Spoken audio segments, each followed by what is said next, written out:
Okay. Here's for you, just in case you need it. It gets bright and hot up here. Not that I've only been up here for 10 minutes at a time.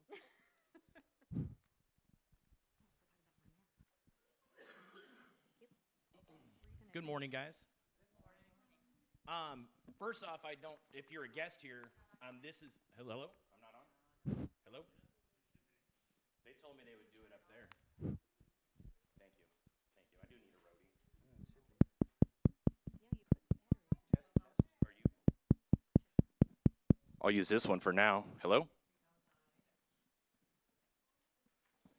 Well, anyway, if you're a guest here, sorry, video people. If you're a guest here today, this is normal. We have Treat the Street later after this. Today, our service is going to be a little bit different, too. We are going to have a little conversation, or basically have Jeanette's story of faith. We're going to have a conversation, kind of discussing it, going a little bit back and forth with it. When we started discussing doing this, Jeanette and I got together and talked about it, and I really liked how the conversation went, so I thought, well, let's just do it that way, right? And it seems to work without microphones. Does anybody know any jokes that are appropriate for church?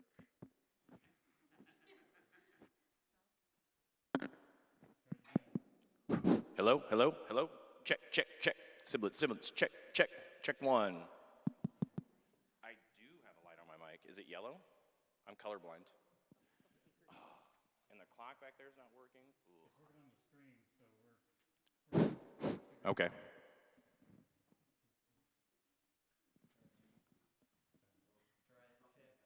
Check. Whoa. Hello, that worked. Good morning, Life Point Crossing. And the school next door. Are we good now? All right, I'm going to do all that all over again. Take two. Good morning, Life Point Crossing. My name is Jeremy Rowan. Jeanette Huntsucker. This morning, we will be giving Jeanette's testimony. We'll be going a little bit back and forth, kind of discussing our story to get to this point that we are right here, right now. If you are a guest here, this is not our normal. I don't have this awesome hair usually. And usually we have one person up here doing a service. But today it's going to just be a little bit different. Do we have the other microphone? Oh, I need to go get it. Where's my roadie? Barbie. Jim, for the win. Thank you, sir. Thank you.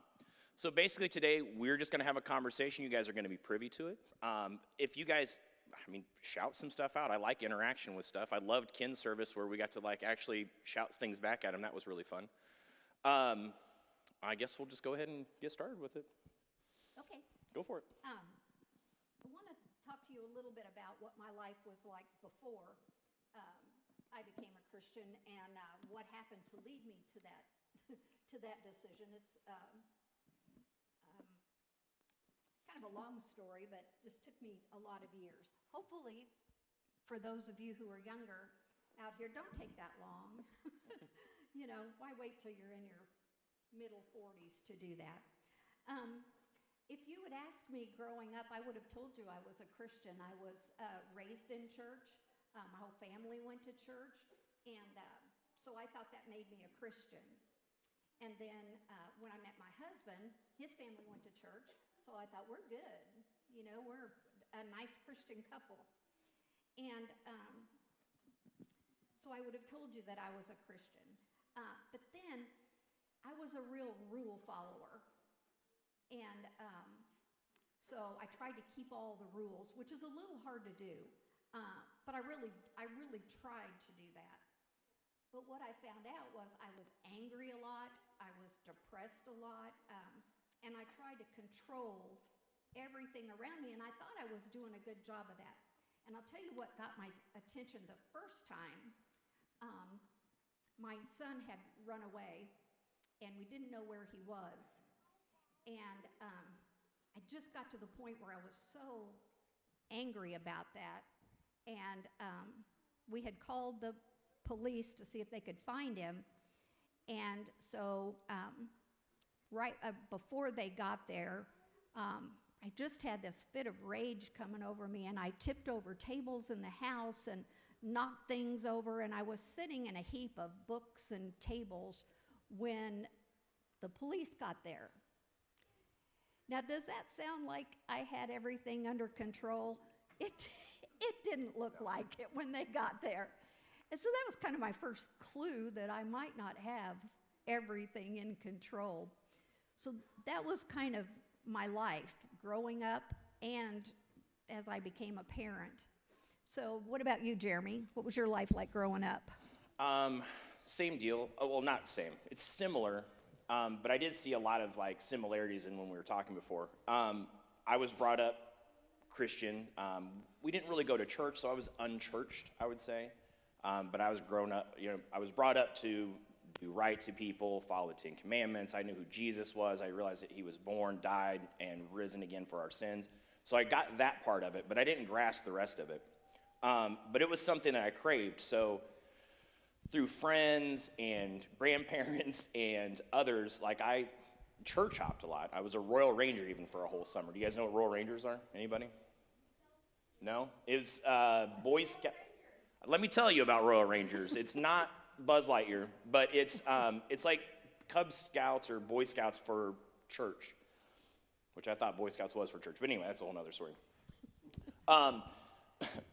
But we just kind of just hopped places, and I would find a place, but there was always kind of something that would block it. And so I was not really a church person. I got into my mid-20s, I got married, my first marriage. She was Catholic. That was a whole nother story. I could go on, we could do a whole nother series about that. But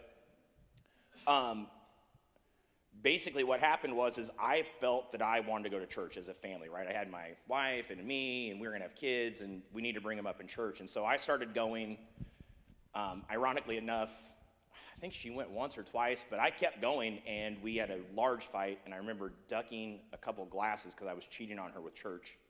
So that obviously ended that foray into church and to, I guess, where I am here, kind of sidelined that a little bit. But moving forward, I kind of just kept hopping, trying different places, trying new things, and then I met Shelly. And so you were going to church pretty regularly up at Carl's. It was, let me shout the name of it. What was it again? New Song Christian Fellowship. And that was a really cool place. What's that? I know New Song. Yes. We have to talk. Yeah, we can't talk back and forth. You can chime in anytime. I said that at the beginning. Yeah. But so we're going there, and then for that one too, it was really cool. It was in the afternoon because they were all musicians, so they like to praise in the afternoon. What complicated that is we had young kids, and that's usually nap time. So we started church hopping then as well. But I honestly, the kids is really what drove me into it. It's really where I started having a relationship with Jesus and with God. Before, like you said, I saw the rules. I went to the church, and they said, do this, don't do that. The Royal Rangers told me not to watch MTV, which I did anyway. Rebellious. Well, yeah, that's how I got here. But that's where it was. It was that relationship with my kids. It opened my eyes. Now, I understand that I will never fathom the love that God has for me. I get that. But I also didn't get until I had a child what that love was, no matter what. Whether I think I told Jeanette, if one of my kids robbed someplace, I would probably give them money and a car and then divert the cops for a little bit because I love them that much. I would welcome them back in.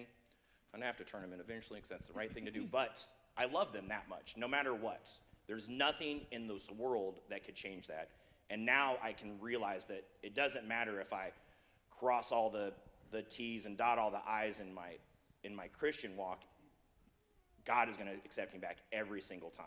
And one of the things, and it's not necessarily from my story, but it was a story I heard from someone else, and they were discussing AA and how that works is basically, if you're not familiar, it's day to day. Everything is, starting over the next day. And that's how I see my walk in faith. Like, I'm going to slip, I'm going to fall off the wagon of Christianity, but I'm welcomed back in every time. And that's the beautiful part about it. So that's how I got here so far. And for me, I had some life-changing things that I came up against that I could not control.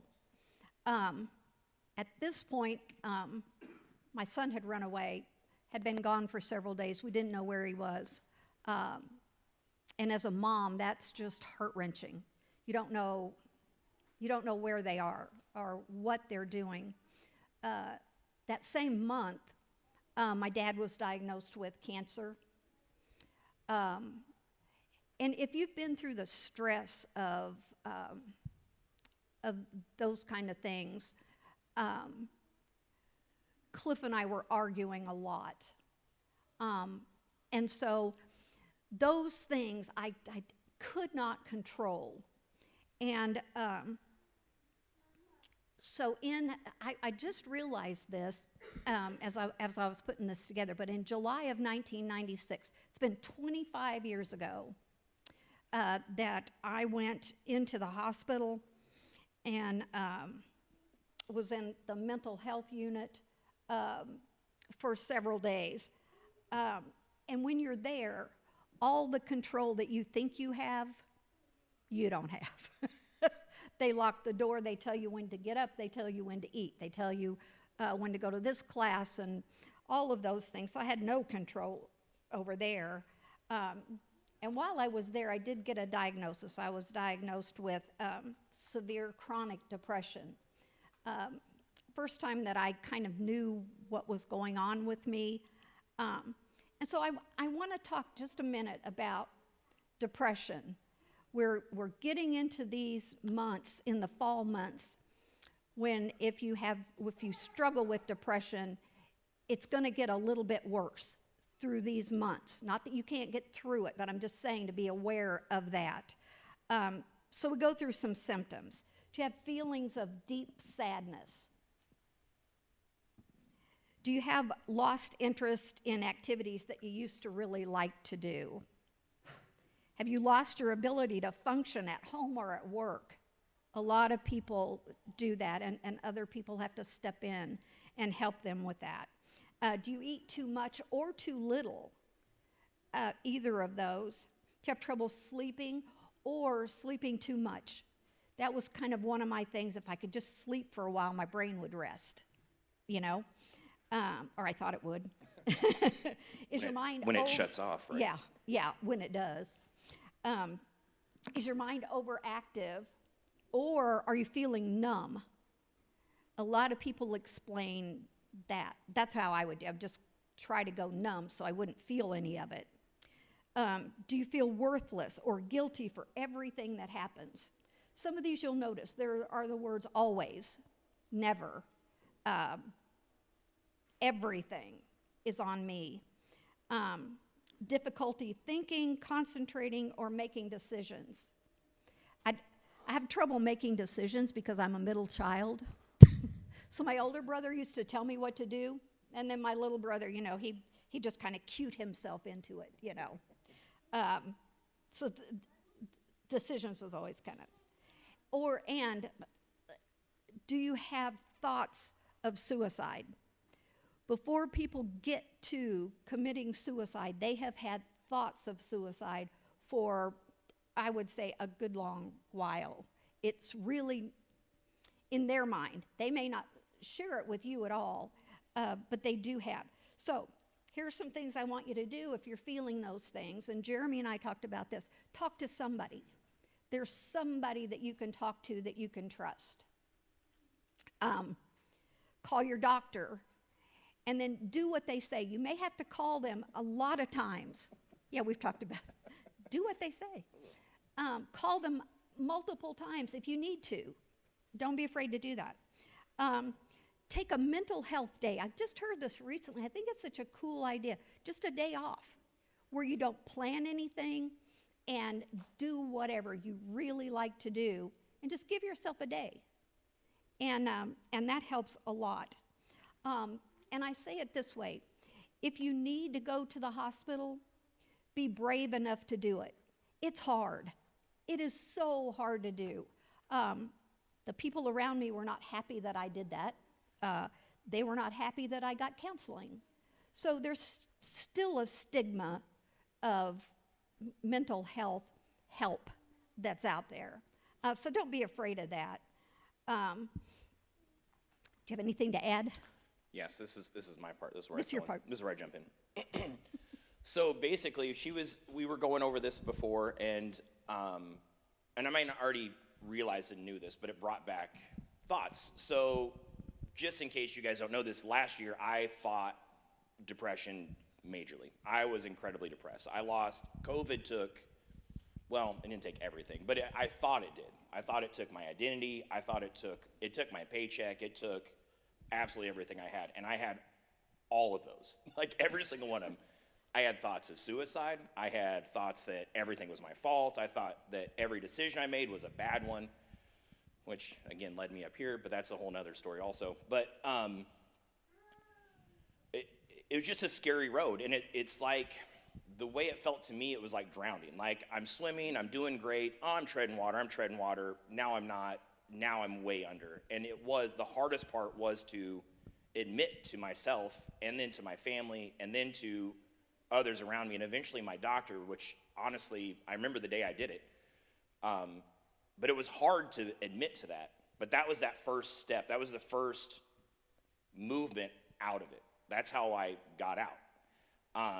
And it's the same way. I dip at times. I mean, I didn't sleep at all last night over this and lost a lot of sleep during the week, had a lot of negative talk. But, I mean, again, here we are, and we're rocking it, in my opinion. I was smiling up here because I was like, this is going really good. I'm really impressed with this. Sorry. So I go both ways. I go really, really high and really, but anyway. But I mean, I went to the doctor, and I don't know if you guys been recently, but usually they go through the health checkup, and they're like, how are you mentally doing? And every time I'm like, oh, I'm fine. And then one day I was like, I'm not. I'm messed up. Like, I can't, I'm stuck. I don't know what to do. And then, they told me what to do, and I didn't listen. And then I went back the next time, and I listened a little bit more. But, I took those mental times I've done, and I had all the tools. I realized it. They told me the things, and I knew that I needed to take time to myself. I knew I needed to meditate. I knew I needed to sleep. I knew I needed to jump into my Bible. And that's really kind of what started it for me. I jumped in, and I read, like, daily. And anytime I had those negative thoughts, I jumped right back into it. But I took that time to read or to reflect or to, Jeanette said she journals a lot, but I don't. If you've seen my social media posts, I don't feel like anybody cares what I have to think or say, so journaling is silly to me still. But I might try it someday. We'll see what happens. But yeah, I mean, these are real things, and it's when her story really touched me that way, like everything that she talked about when she was describing her testimony to me, I was like, wow, like we obviously don't come from the same place. Like, I have crazy blonde hair. But we have a lot of similar stories in it, and I'm going to guess that all of us do, and that's why we're all sitting here this Sunday in church, right? And to hear what we have to say today.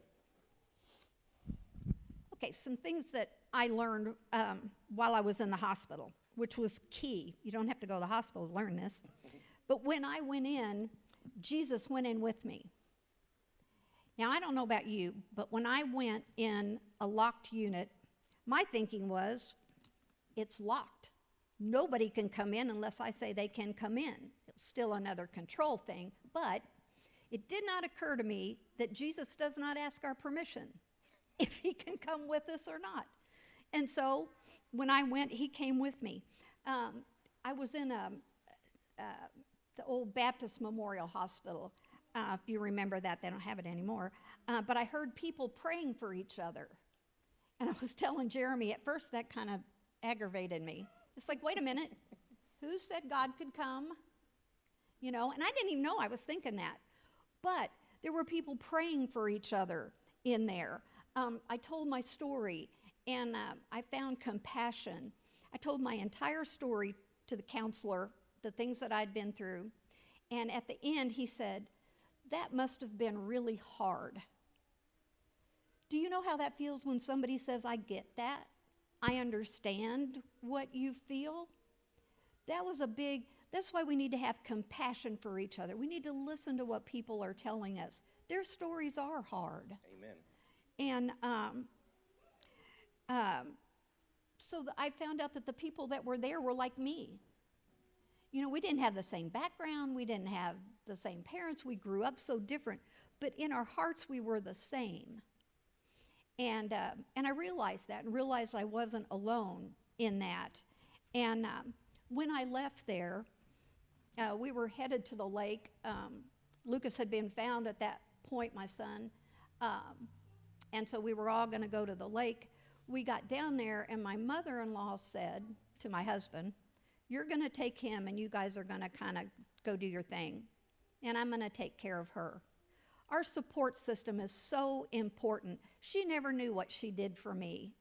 She took care of my medicine. She had little crafts for me to do. You know, I went for walks with them. At first, I couldn't go very far. But she invested in me and really helped me through that. So there will be somebody for you. I think that's what I'm saying, is that if we look around, there are people who want to help us, who want for us to get better.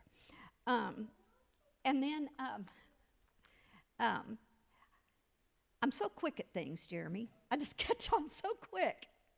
So it was a full 2 years after that that Jesus really made an impression on me. And I'll tell you what happened. Had some my Sunday school teacher.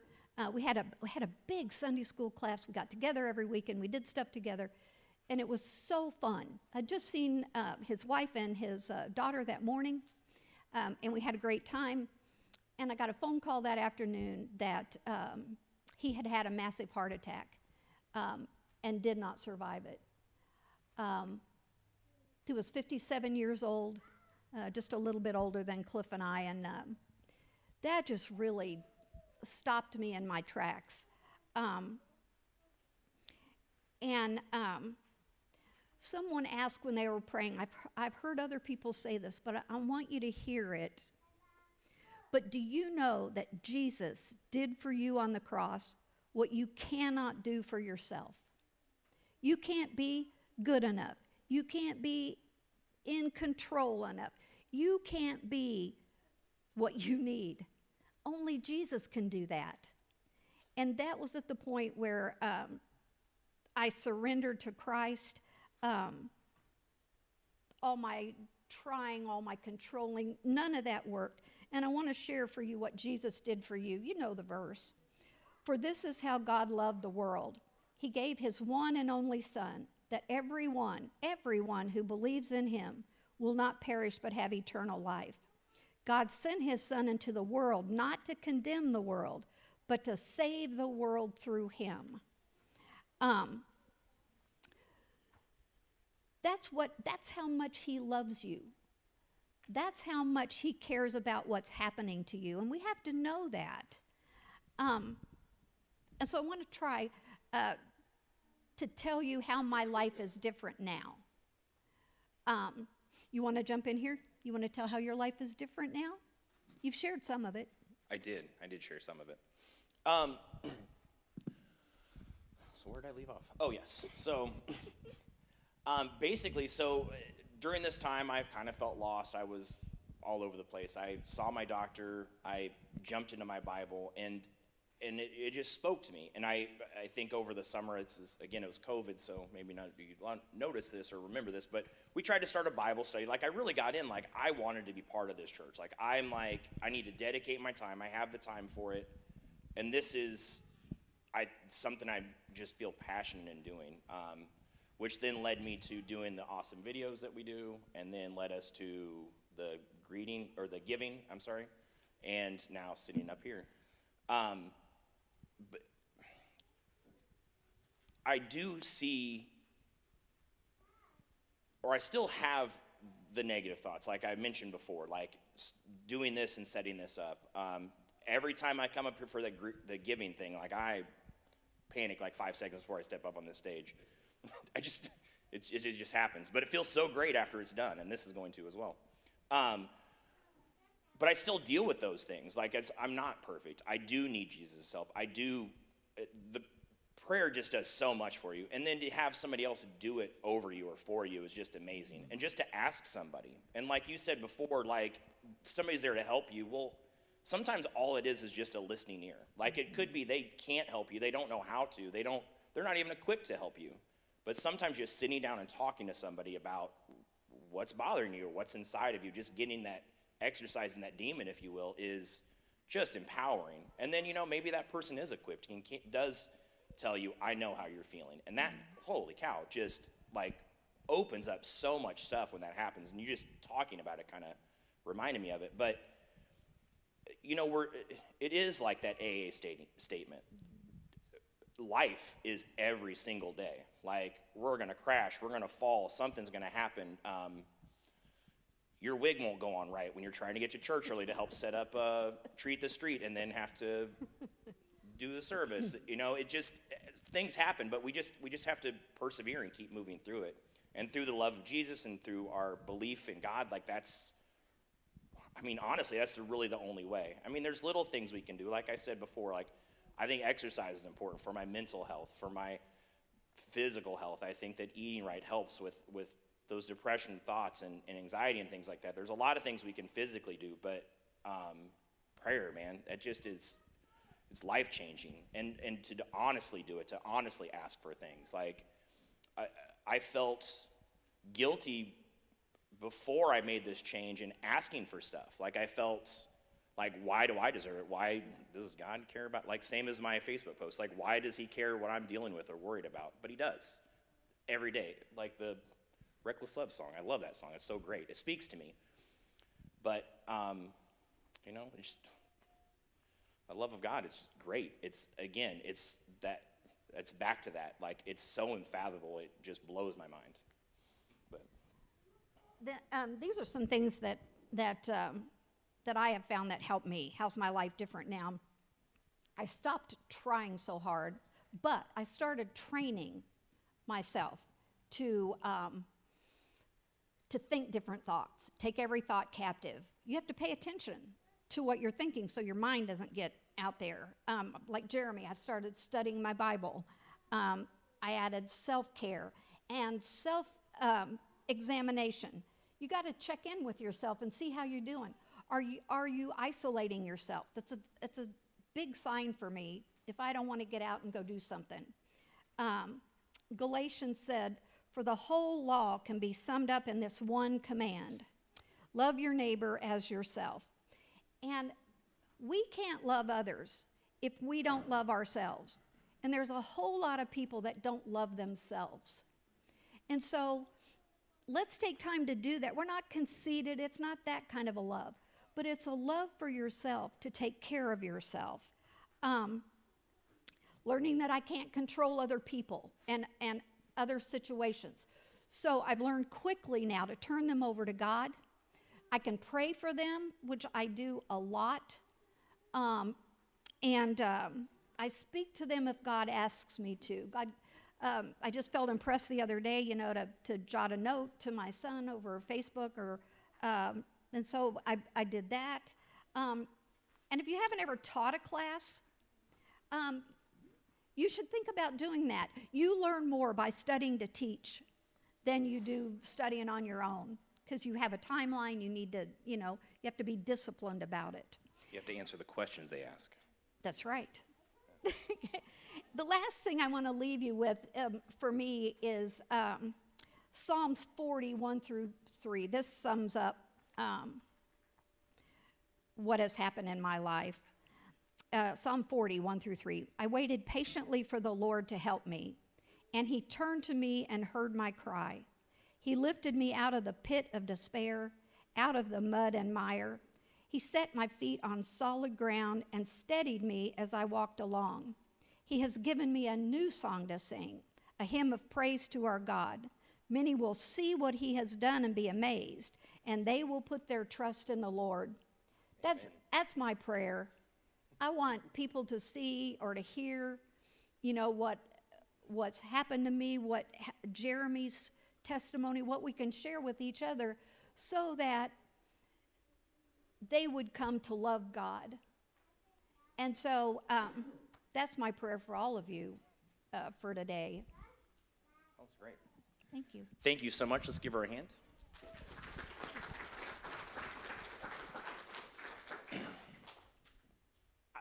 I'm just going to throw this one out there. We'll see if it sticks. I thought this was a great idea when I was approached with this to do a testimony like this. And I think, again, this is what brings us all a lot closer.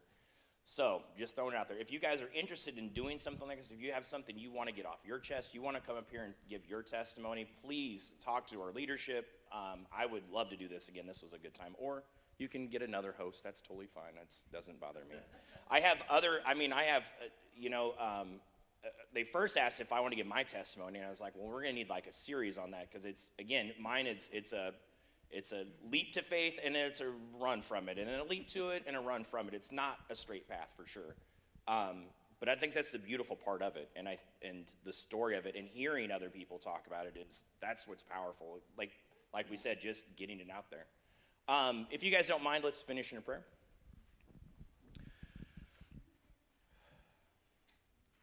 Lord, thank you for giving us this opportunity today to meet together, to strengthen us as we move forward in our day, and to make sure that we have a ton of fun out at Treat the Street right after this. Thank you for allowing us this time to let these things off our chest and let other people know kind of where we are in our walk in life. And hopefully we can meet them where they are and move them forward, and they can meet us where we are and move us forward as well. I'm just so thankful for this church and this church body. Please help lead us and continue to grow and to find our